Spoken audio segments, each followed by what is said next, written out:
The Lotus Sutra, Part 2, The True Self I Never Knew. Hello everyone. Today we're going to take the second journey through the Lotus Sutra together. Last time, through the story of a father saving his children from a burning house, we deeply felt what the wisdom of skillful means and true love really are. Today we'll encounter even more touching and personal stories. The stories we'll share today are three beautiful parables.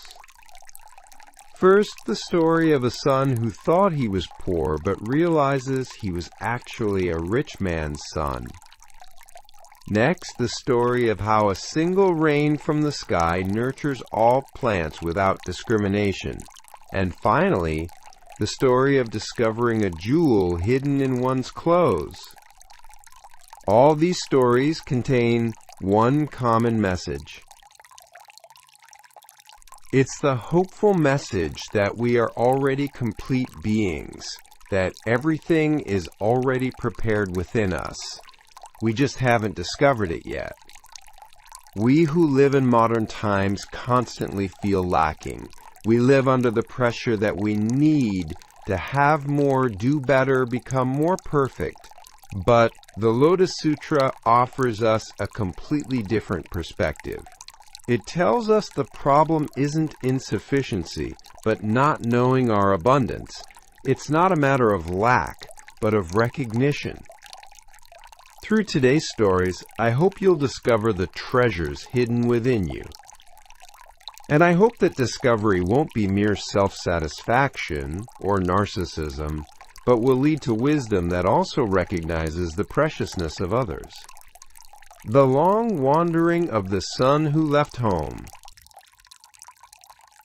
The parable of the poor son in the chapter on belief and understanding is the longest and most detailed story among the Lotus Sutra's parables. It's like a mirror that perfectly shows our life's journey.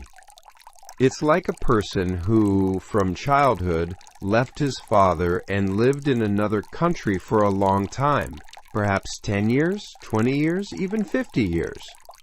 Leaving the father in childhood represents our departure from our original place, leaving Buddha's embrace and entering the path of wandering cycles of existence. But we don't need to interpret this only religiously. This shows the reality of how we lose our pure childhood hearts as we grow up and live forgetting our original selves. Psychologists explain this as the separation between the authentic self and the adaptive self. The authentic self means our true nature, our inborn character and potential. The adaptive self means the mask-like appearance created to meet society's expectations and demands. In childhood, these two are hardly distinguishable. Children naturally express their emotions, act following their curiosity, and show themselves as they are. But as we grow up, we internalize social expectations like, you should do this and you shouldn't do that, gradually becoming distant from our original selves. 10 years, 20 years, 50 years, these time periods show how long this separation can last. Some people find themselves in youth, others in middle age, and still others don't meet their true selves until old age.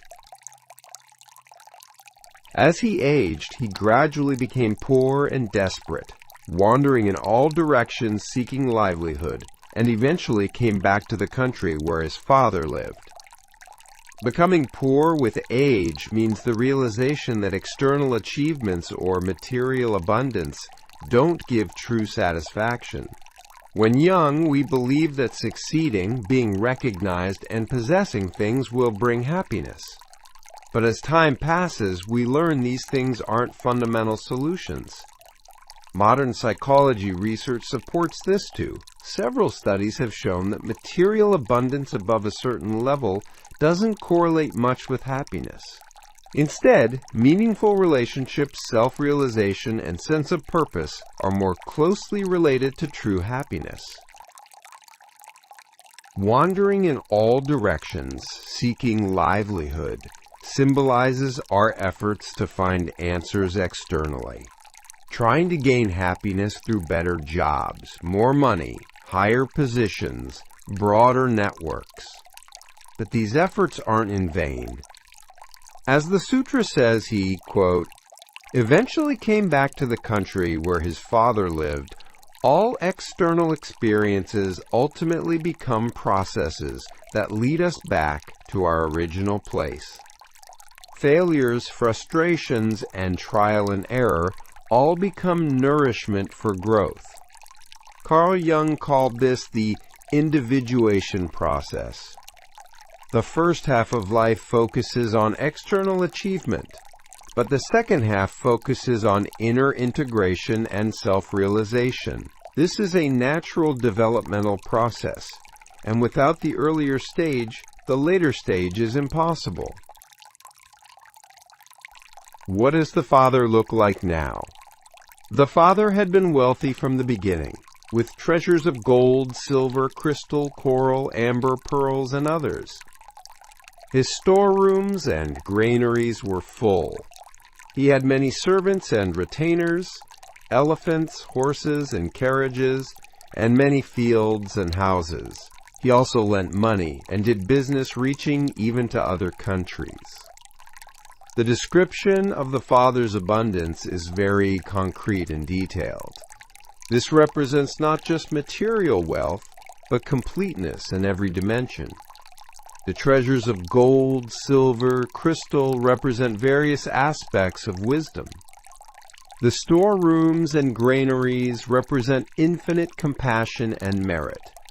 The servants and retainers represent all good forces. The elephants, horses, and carriages symbolize various skillful means, the ability to use appropriate methods according to the situation. The fields and houses represent the foundation for nurturing all beings. Lending money and doing business shows active, compassionate activity. It's not just passively giving while sitting still, but actively stepping forward to help where needed. Reaching even to other countries means this compassion extends everywhere without boundaries. This image of the Father shows the complete form of our inner Buddha nature. Though we appear lacking and incomplete on the outside, at a deep level we already possess everything. This connects with modern psychology's concepts of whole self or true self. Donald Winnicott believed that the true self, though covered by the false self, never disappears. Through appropriate environment and self-exploration, it can always be rediscovered. It also aligns with Abraham Maslow's self-actualization theory. Humans basically have the desire to grow and realize themselves, and when appropriate conditions are met, anyone can make their potential bloom. You too already possess this completeness. Though it might not be visible right now, the ability to love, the capacity for wisdom, the power to be courageous, the ability to help others, all these are already prepared within you. Not the first meeting between father and son. At that time, the poor son, passing through various villages, happened to arrive at the city where his father lived. For over 50 years since losing his son, the father had never spoken to others about it, but only yearned in his heart, always thinking, I am already old and have much wealth. Gold, silver, pearls, and treasures fill my storerooms, but I have no son. Someday when I die, these riches will scatter and disappear. If I had a son to entrust with all these riches, my heart would be at ease without worry. The expression of yearning for his son for over 50 years touches the heart. The father's love never changed with time, and throughout the son's absence he was always waiting for him. This shows the archetype of unconditional love. Not speaking to others about it means this love wasn't for showing off or boasting. True love continues quietly in deep places. The heart of parents missing their children, the heart of lovers waiting for their beloved, that's exactly like this. The father's desire to entrust his wealth goes beyond the dimension of inheritance. This is the heart wanting to share everything he's accomplished, all his values and meaning, with someone he loves. True love isn't about possessing, but about sharing. This also connects with the concept of generativity in modern psychology. In Erik Erikson's developmental stage theory, the main task of middle age is caring for and contributing to the next generation. The desire to pass on one's experience, wisdom, and resources to juniors naturally appears. This doesn't apply only to parent-child relationships. The heart of teachers wanting to share with students, seniors with juniors, experienced people with beginners, is all in the same context. There are probably people around you waiting for you with this kind of heart. Among your parents, teachers, and seniors, there are probably those who truly wish for your growth and success. Try to feel their hearts. You too can become such a person to someone else. Treasure the opportunities to share your experience and wisdom with juniors, students, or children. The world-honored one said, "At that time the poor son wandering around doing day labor happened to arrive at his father's house.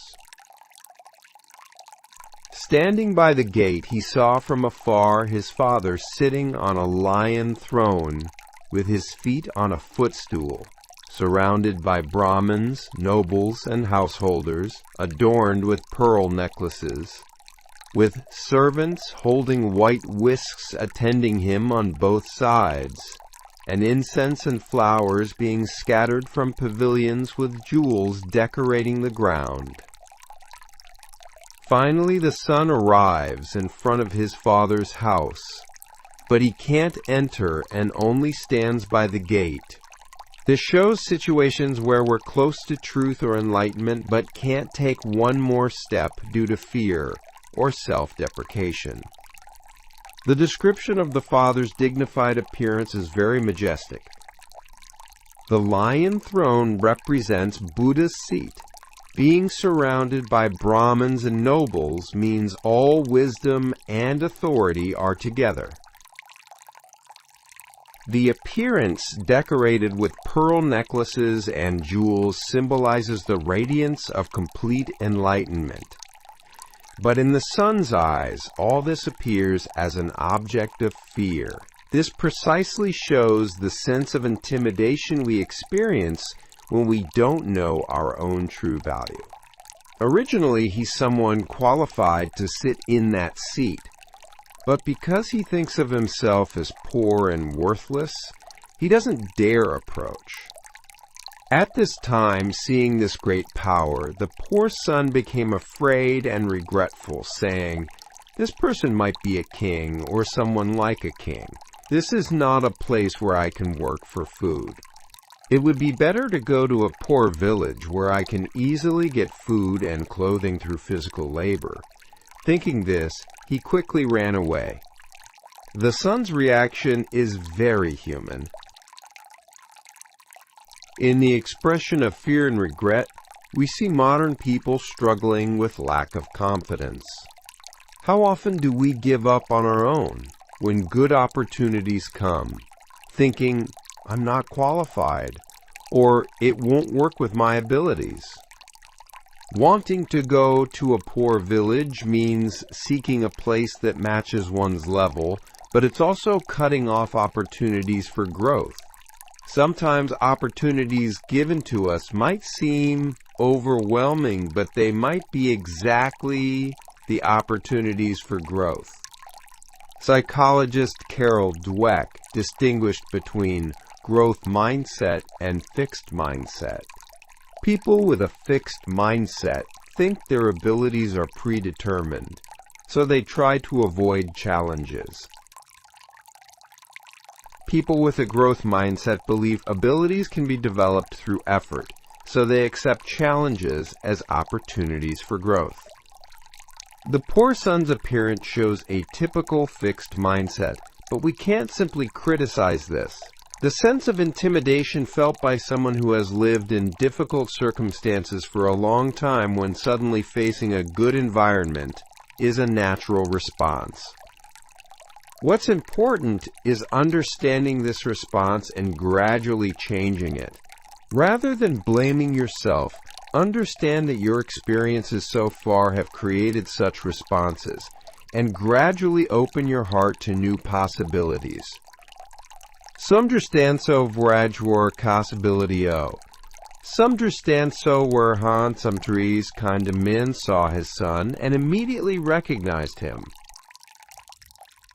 Great joy arose in his heart, and he immediately sent people to quickly chase after him and bring him back. The father recognizes his son immediately. Even though 50 years have passed and his appearance must have changed greatly, he recognizes him at a glance. This is a characteristic of true love, the ability to recognize someone you love no matter how their appearance changes or what situation they're in. The expression "great joy arose in his heart" is also moving. Though the son returned in a shabby state, the father isn't disappointed or angry, only joy.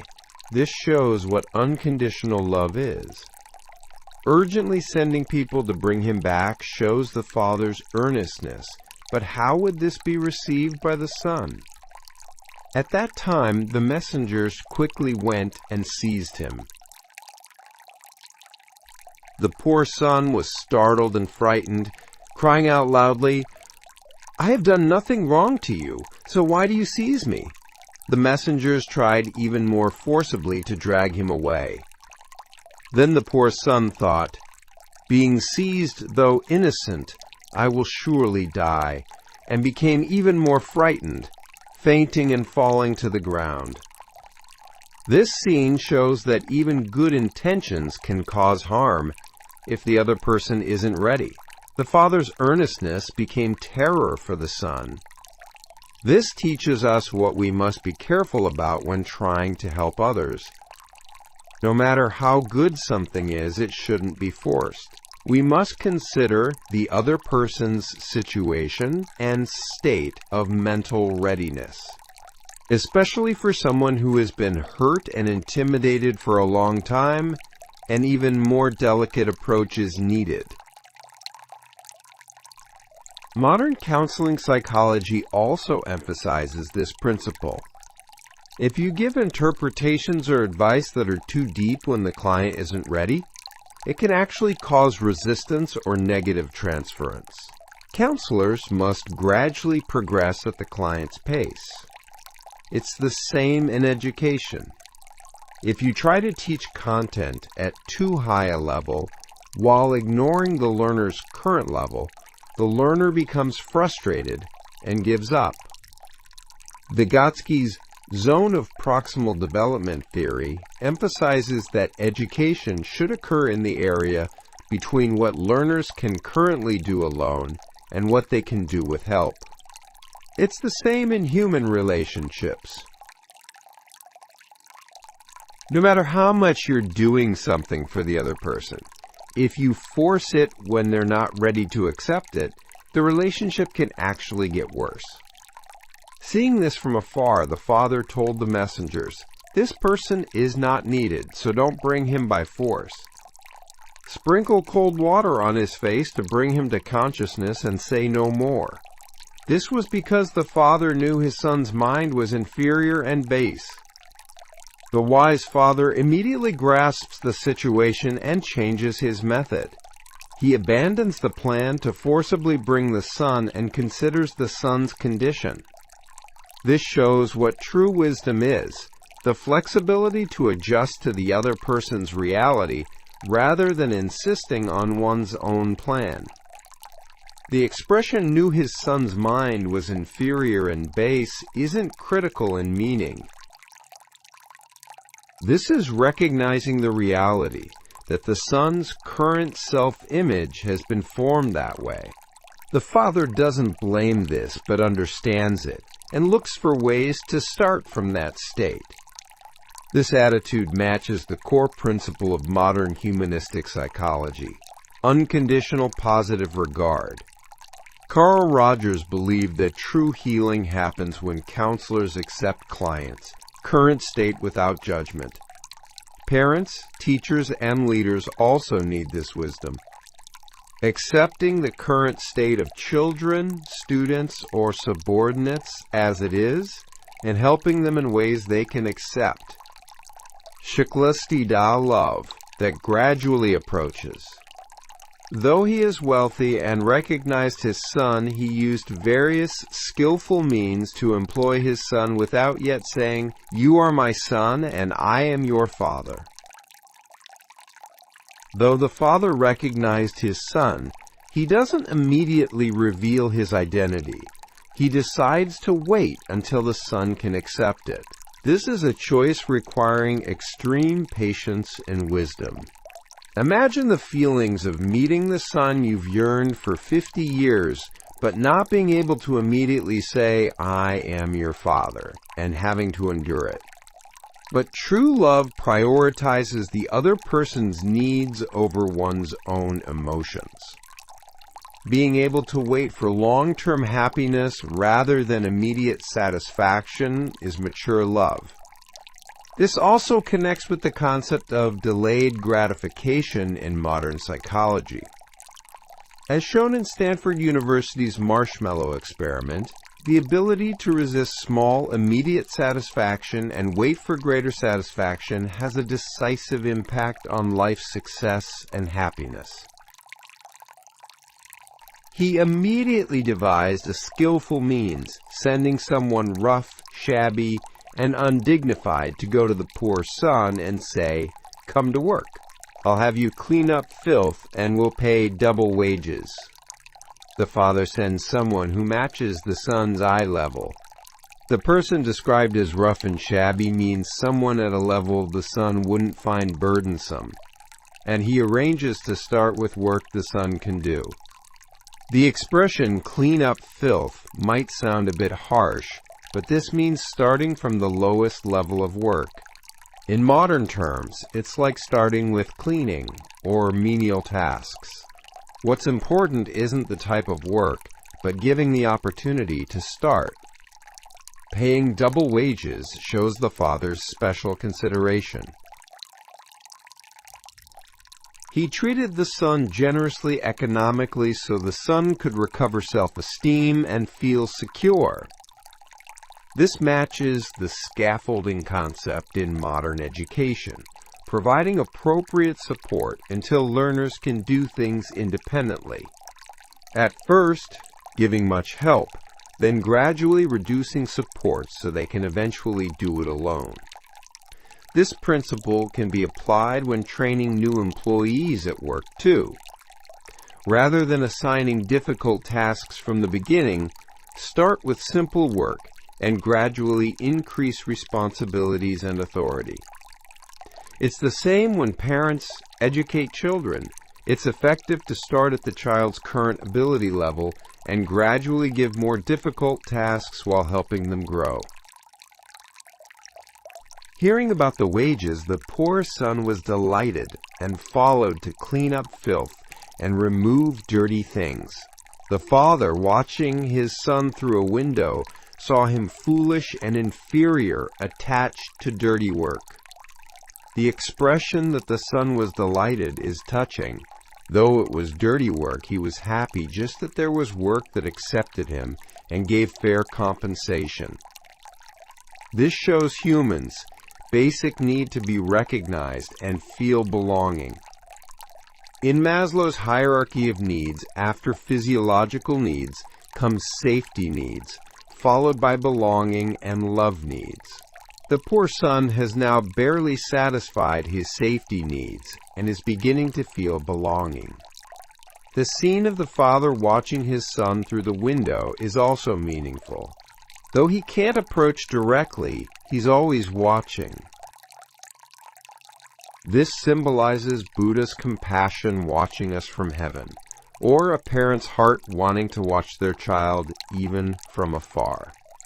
The expression foolish and inferior attached to dirty work isn't belittling the son, but an objective description of his current state. It means he doesn't yet know his true value and is only satisfied with low-level work. We too might sometimes be in this state. Cases where we try to settle for current small safety despite having greater possibilities. This itself isn't bad, but from a growth perspective, there are times when we need to prepare to move to the next stage. NUPS, the process of gradual growth. The father also put on poor clothes with a dirty appearance, holding a dung pot in his right hand, went to where all the workers were, approaching his son and saying, "Work diligently. Don't be lazy.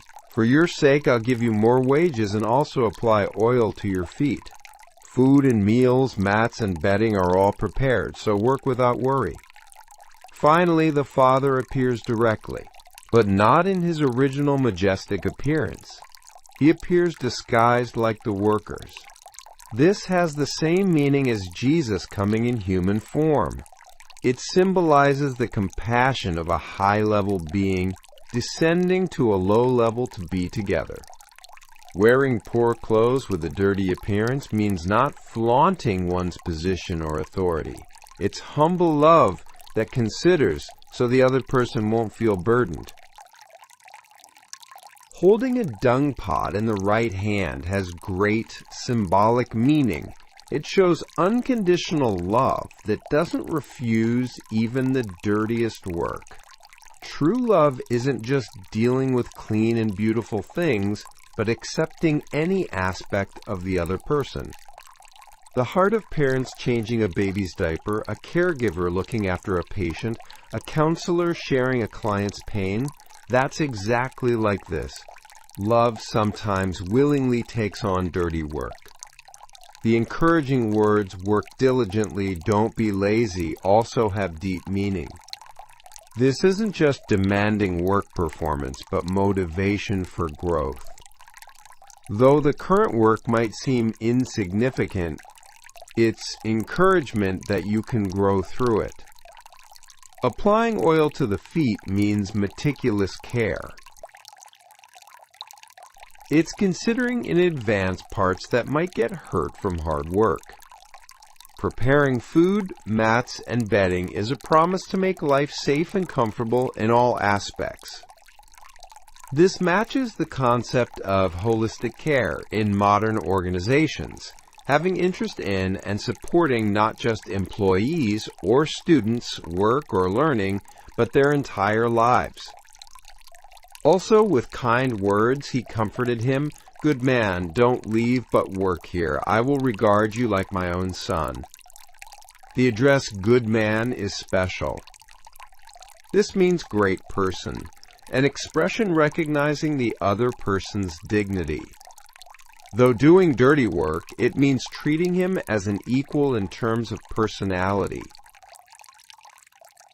Saying he will regard him like his own son means that though he hasn't legally or by blood revealed the truth yet, in his heart he has already accepted him as a son. This is a declaration of unconditional love. It's also a declaration to serve as a secure base in modern psychology terms. In John Bowlby's attachment theory, a secure base means a safe haven children can always return to when exploring the world. The father promised to become such a presence for his son. From then on, the father kept his son close, coming and going together for 20 years, gradually entrusting him with work and progressively giving him more important tasks. Over the long period of 20 years, they gradually develop their relationship. This shows that true growth doesn't happen overnight. Building trust relationships, recovering confidence, and developing abilities are all processes that require time. Coming and going together means it developed into a bidirectional rather than unilateral relationship. The son, too, can now feel comfortable with the father and naturally interact. Gradually, giving more important tasks means providing appropriate challenges suited to growth stages. If you only continue with work that's too easy, growth stagnates. If you suddenly assign work that's too difficult, it leads to frustration. It's wisdom to grow step by step through appropriate levels of challenge. This matches the apprenticeship learning model in modern education. The process of starting by observing an expert's work, then partially participating, and gradually being helped to perform independently. Career development at work, skill improvement in sports, ability enhancement in arts. All growth processes follow this principle. Building up steadily from basics while gradually advancing to more complex and difficult stages. Accept and embrace this process in your own life too. You don't need to be frustrated because you're not perfect right now. What's important is being a little better today than yesterday, growing a little more this year than last year. Also apply this wisdom when helping others. Patience and wisdom are needed to start from the other person's current level and gradually lead them to higher stages. The moment of learning the truth. Later, when the father became ill and knew death was approaching, he called the poor son and spoke to all the nobles, wealthy men, officials, and people. Good people, now you should know. This person is my son whom I gave birth to. In a certain city he left me and for over 50 years wandered begging and suffered hardships. His original name is this, and my name is this. Previously in my hometown, I worried and searched everywhere for him, and suddenly we met here. Finally, the moment of revealing the truth has come. The father becoming ill and death approaching means a situation where he can no longer wait. Sometimes in our lives, too, there are such decisive moments, moments of truth that can no longer be postponed. Publicly declaring in front of many people shows this isn't a personal matter, but public recognition. It's the moment when the son's identity is officially restored. The declaration, "This person is my son whom I gave birth to," means not just restoration of blood relationship, but restoration of identity. It's the moment when the son, who for 50 years thought of himself as poor and worthless, learns he was actually a rich man's son. Revealing the original name is also important. Names are the most basic indication of identity. Regaining the real name means regaining the real self. It's the same meaning as discovering the authentic self in modern psychology. It's like the moment when someone who has lived according to others' expectations or social roles for a long time discovers who they really are. Now all my wealth and all the things in my storerooms and granaries have become this son's property. What was used before and what will be used in the future, he will know all of it. Complete inheritance takes place. It's a declaration that everything used in the past retroactively becomes the son's. This symbolizes the transmission of all values and meaning beyond simple property inheritance.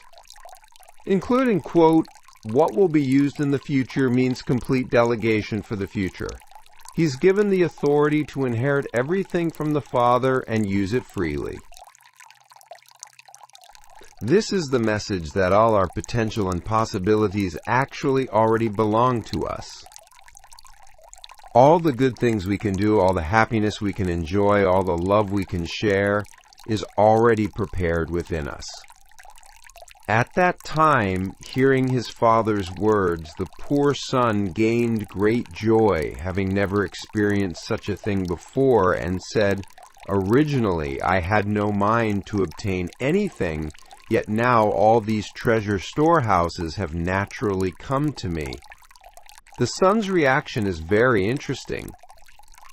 The words, "Originally I had no mind to obtain anything," express amazement that he gained everything without being greedy. This shows that true blessings aren't obtained through greed, but are naturally given.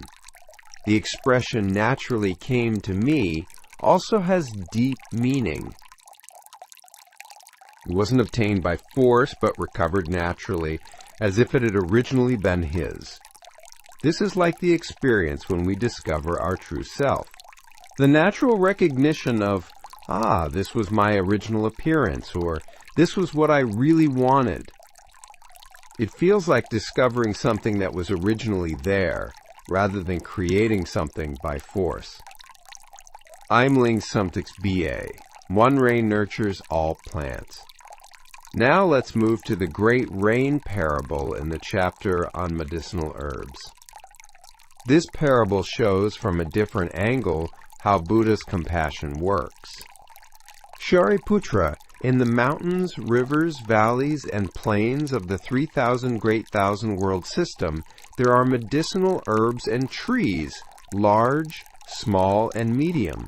Their varieties are each different, and their names and colors are not the same.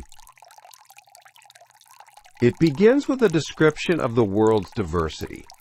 Mountains, rivers, valleys, and plains symbolize different environments. Medicinal herbs and trees symbolize different beings. Sizes are different, varieties are different, and even names and colors are all different. This beautifully expresses human diversity.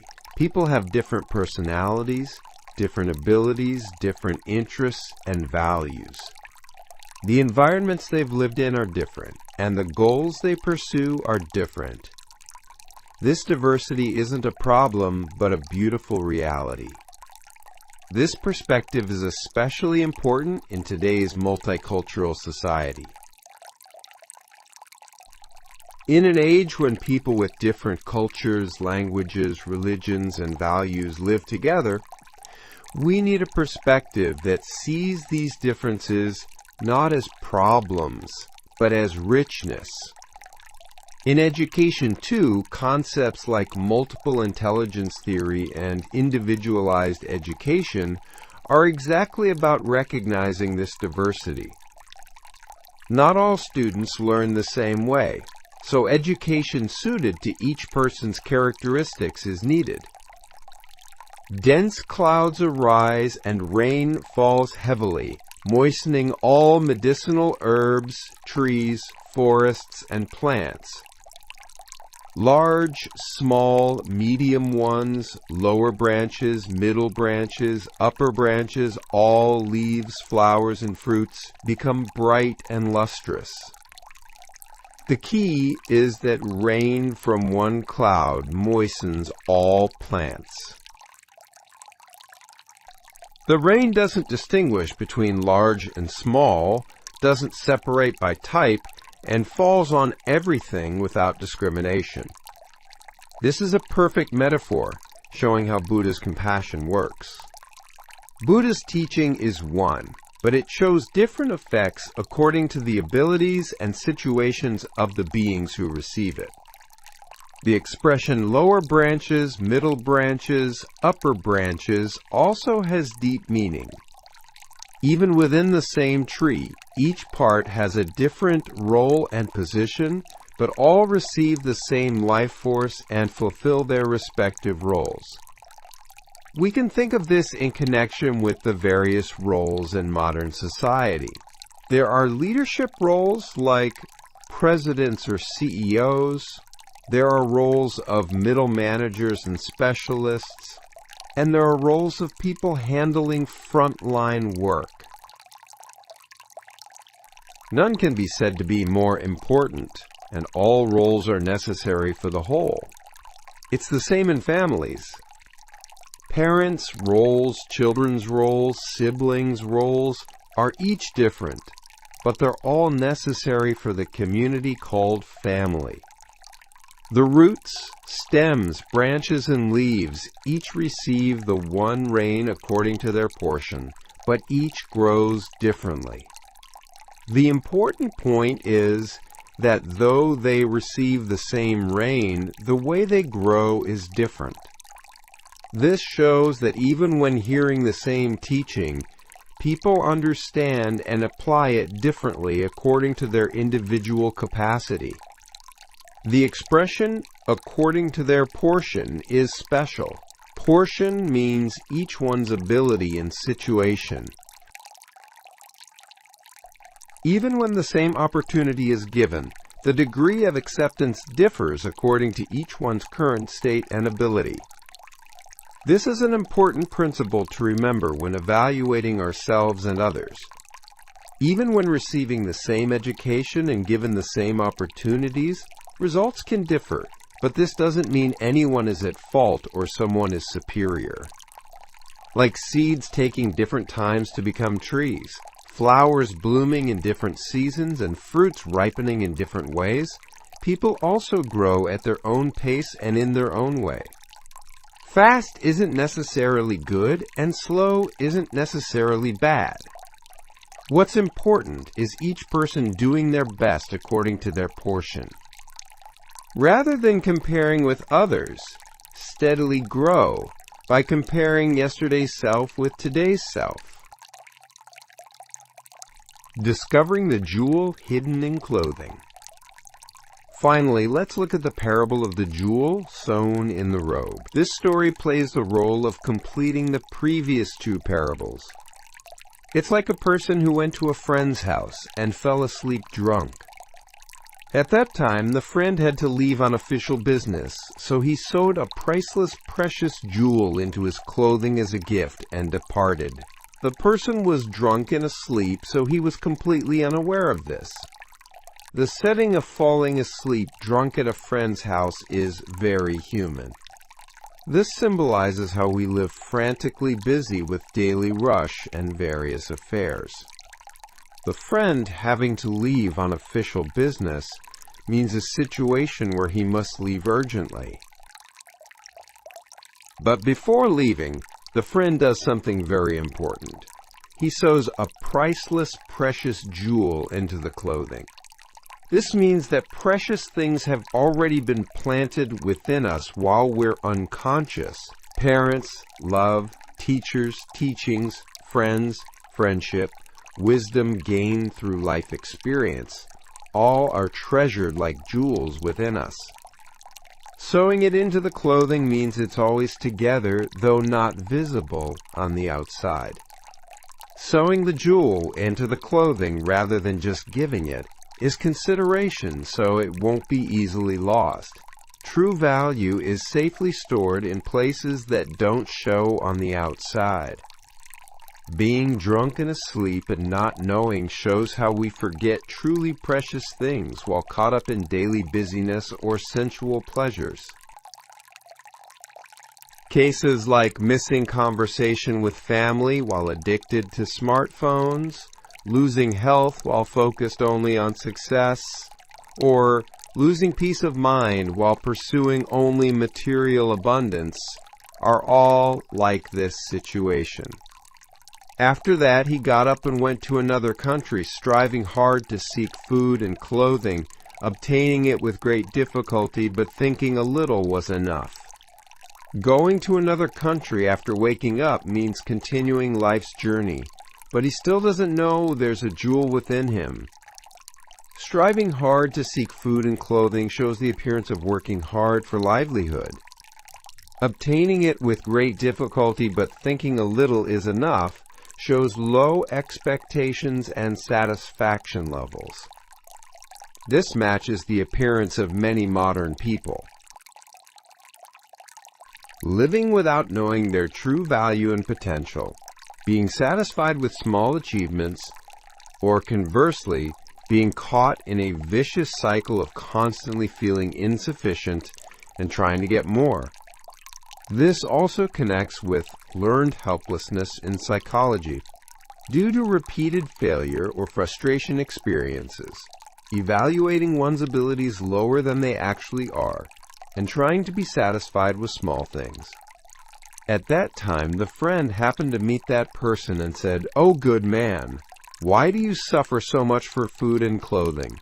I previously wanted you to live comfortably, so on such a year, such a month, such a day, I sewed a priceless, precious jewel into your clothing. It should still be there now.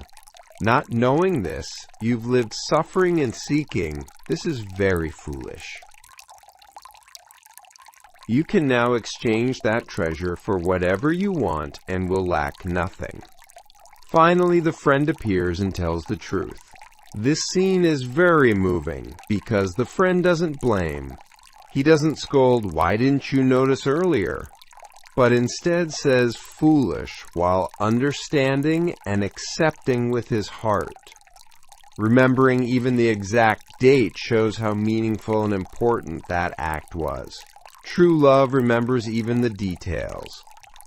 In the expression, "I wanted you to live comfortably," we can feel pure, good intentions. It wasn't for his own benefit or honor, but purely wishing for his friend's happiness. "It should still be there now" means true value doesn't change with time. Our ability to love, possibility to be wise, power to create don't disappear even as we age or situations change. You can do whatever you want doesn't mean unlimited freedom, but means having the ability to do truly meaningful and valuable things. Soak the comfort and hope these parables give us. All three parables convey one common message: we are already complete beings. What's lacking is not possession, but recognition. True problem solving isn't having more, but discovering what we already have. Many problems modern people face come exactly from this lack of recognition. While constantly pursuing more, faster, higher, we miss the precious things we already have. The story of the poor son tells us, even if you're in difficult and hard circumstances now, everything is already prepared within you. You just haven't discovered it yet. The experiences you've had, the people you've met, the joys and sorrows you've experienced are all precious assets that make you grow and become wise. You might not know their meaning right now, but someday you'll realize everything was connected. The medicinal herbs parable teaches us the beauty of diversity. Being different from others doesn't mean there's a problem. You have your own unique color and fragrance, and there are roles only you can play. Growing fast isn't necessarily good, and growing slowly isn't necessarily bad. What's important is utilizing the grace and opportunities you've received in your way, at your pace. The jewel and clothing parable gives the most direct message of hope. Whatever situation you're in now, whatever difficulties you're experiencing, you already have the wisdom and ability to solve all problems within you. Sometimes that jewel might be hidden so deep it's hard to find, but don't give up. True friends, good teachers, deep experiences will someday let you know that jewel exists. Summed wisdom that can be applied in daily life. Don't let these stories end as mere old tales, but accept them as wisdom you can practice in daily life. First, change your perspective on yourself. See yourself not as a lacking and deficient being, but as a being who already has complete potential. Of course, there might be parts not yet developed, but that's just a matter of time. Don't compare your growth speed with others. Fast isn't always good, and slow isn't always bad. What's important is steadily advancing at your own pace. Have this perspective when dealing with others, too. Think that people who seem lacking on the outside also have precious jewels hidden within them. Don't just look at their current appearance, but believe in their possibilities. This perspective is especially needed when educating children, guiding subordinates, or teaching students. Rather than pointing out lacking parts, discover and encourage the good things they already have. Be patient. It took 50 years for the poor son to find his identity. True change and growth require time. Don't rush hastily, but develop step by step. Have a grateful heart. Everything you have now, even difficulties and trials, are all precious gifts that make you grow. You might not know their meaning right now, but someday you'll realize everything was a necessary process. Have an open heart to accept others. Help. Though the poor son was initially afraid of his father's help, he was able to grow by gradually accepting it. When someone offers you well-intentioned help, you need the courage to accept it humbly. Finally, remember that you too are a being who can help others. Share with others the experiences you've had, the wisdom you've learned, the abilities you have. When you share the love you've received again, that love grows even greater. I hope the stories we've shared today plant seeds of hope in your heart. You are already a sufficiently precious and valuable being. You just haven't completely discovered it yet. Day by day as you live, I hope you'll discover the jewels within yourself one by one, and I hope the joy of that discovery will be shared with others too. May your light become hope for others, and help them find their own jewels as well. Smorjat, practical steps for daily life. Let me suggest some concrete ways to apply these teachings in your everyday life. Morning reflection, asterisk. When you wake up each morning, instead of immediately thinking about what you lack or need to accomplish, spend a few moments appreciating what you already have. Your ability to think, to feel, to love, these are the jewels sewn into your clothing. Note, reframing challenges, asterisk. When you face difficulties, try to see them as the dirty work phase of your growth. Just as the poor son started with the humblest tasks, sometimes our greatest growth comes through our most challenging experiences. Mortentines. Patience with yourself, asterisk. Remember that the father waited 20 years to gradually build trust with his son. Be patient with your own growth process. You don't need to transform overnight. Seeing others, potential asterisk. When you meet someone who seems troubled or lost, try to see them as the poor son, someone who has temporarily forgotten their true identity but carries immense potential within. Gratitude for differences, asterisk. Like the different plants receiving the same rain, celebrate the diversity around you. Your colleague who thinks differently, your family member who has different strengths, they're not problems to fix, but unique expressions of life to appreciate. Trust in the process, asterisk. Even when you can't see immediate results from your efforts, trust that growth is happening. Like seeds germinating underground before sprouting, your inner development often happens in ways you can't immediately perceive. Sharing your gifts, asterisk. As you discover your own jewels, don't keep them hidden. Share your unique insights, experiences, and abilities with others. This isn't boasting, it's fulfilling your role in the great garden of life. The deeper meaning of self-worth. These parables reveal something profound about human worth that goes beyond conventional measures of success. In our achievement-oriented society, we often measure our value by external accomplishments, grades, income, social status, or achievements. But the Lotus Sutra teaches us something revolutionary. Our worth is inherent, not earned.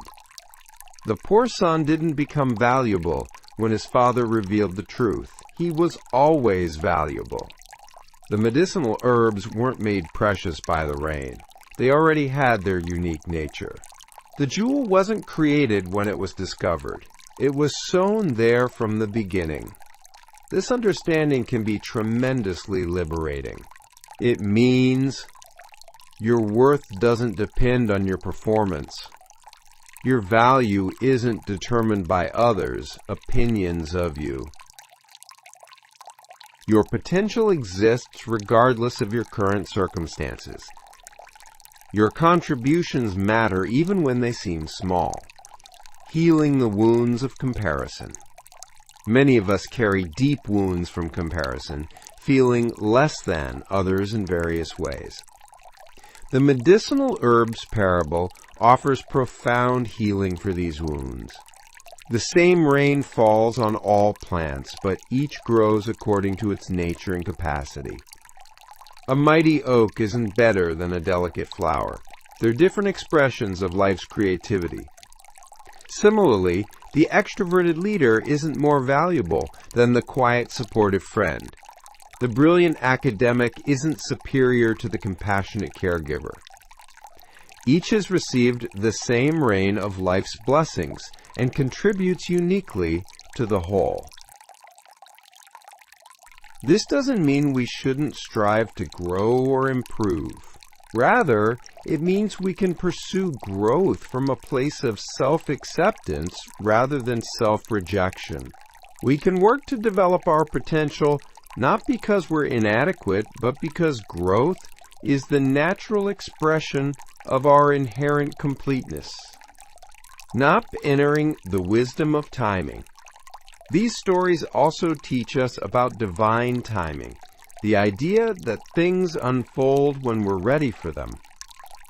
The poor son couldn't have handled the truth about his identity when he first arrived. He needed 20 years of gradual preparation. The person with the hidden jewel had to go through his period of struggling before he could appreciate the gift. In your own life, you might look back and wonder, why didn't I see this before? Or, why did it take me so long to understand? The Lotus Sutra suggests that timing isn't accidental. We discover truths about ourselves when we're ready to handle them, when we've developed the capacity to integrate them into our lives constructively. This can bring great peace when you're going through difficult periods. Perhaps this challenging time is your 20 years of preparation. Perhaps these struggles are building the strength and wisdom you'll need for the gifts that await you. Know building communities of mutual recognition. One beautiful aspect of these stories is that they're all about relationships. Father and son, friend and friend, the rain and all plants together. True self-discovery doesn't happen in isolation, but through loving connections with others. We can create communities where people help each other discover their hidden jewels. This might mean families asterisk.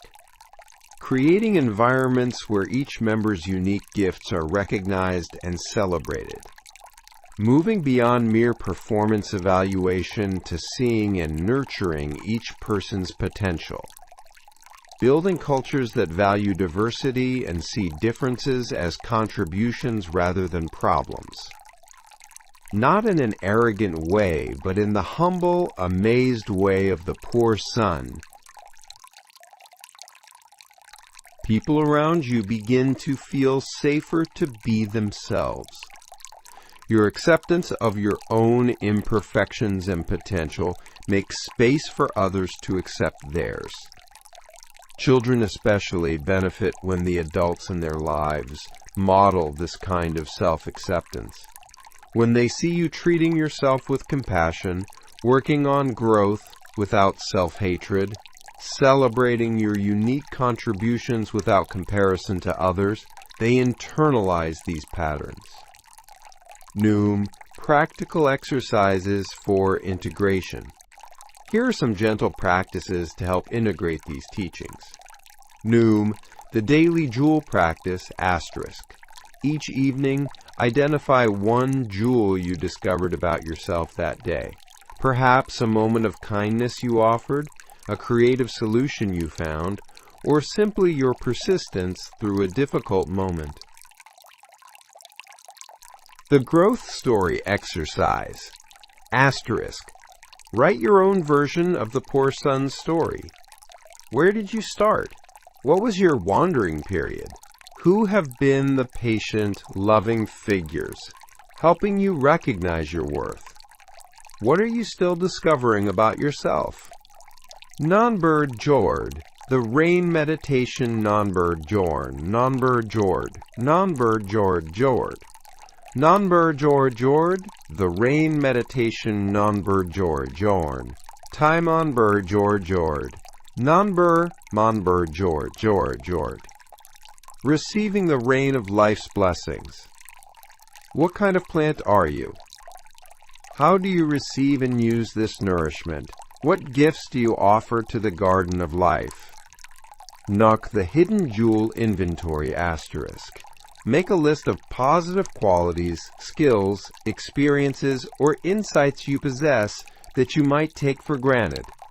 These are your hidden jewels, often invisible to you but valuable to others. Becoming a jewel revealer asterisk. Practice looking for the hidden jewels in others. When you see someone's unique contribution or potential, gently reflect it back to them. Be the friend who helps others discover their sown-in treasures. Embracing your unique timeline. Finally, these stories teach us to embrace our unique timeline. In a world that often pressures us to achieve certain milestones by certain ages, the Lotus Sutra offers a different perspective. The poor son took 50 years to return home and another 20 to be ready for the truth. The person with the jewel had to live through poverty before discovering their wealth. Your timeline is your timeline. Your season of recognition may be different from others, but it's perfect for you. Trust the process. Trust that everything you've experienced, the joys and sorrows, successes and failures, clarity and confusion, has been preparing you for deeper recognition of who you truly are. Samsars, a closing invitation. As we conclude today's journey through these beautiful parables, I invite you to carry their wisdom gently in your heart. You don't need to dramatically change everything about your life tomorrow. Like the poor son, transformation often happens gradually, through small daily choices to see yourself and others with greater compassion and recognition. Remember that you are both the poor son discovering your inheritance and the loving father patiently waiting for others to recognize theirs. You are the unique plant receiving life's rain and contributing your special fragrance to the world's garden. You are both the one wearing the hidden jewel and the friend who helps others discover their treasures. The path of recognition is ongoing. Each day offers new opportunities to see more clearly, love more fully, and trust more deeply in the inherent completeness that exists within you and all beings. Next time, we'll continue our exploration of the Lotus Sutra's profound teachings. We'll discover how these individual realizations connect us to the larger web of existence, and how our personal awakening becomes a gift we offer to the world. Until then, may you walk gently with yourself, celebrating each small recognition, each moment of growth, each glimpse of the magnificent being you have always been. The jewel is sewn into your clothing. The inheritance is already yours. The rain is falling on you right now. In whatever circumstances you find yourself today, remember, you are deeply loved, infinitely valuable, and perfectly positioned for your next step of discovery. Thank you for sharing this journey of recognition with me.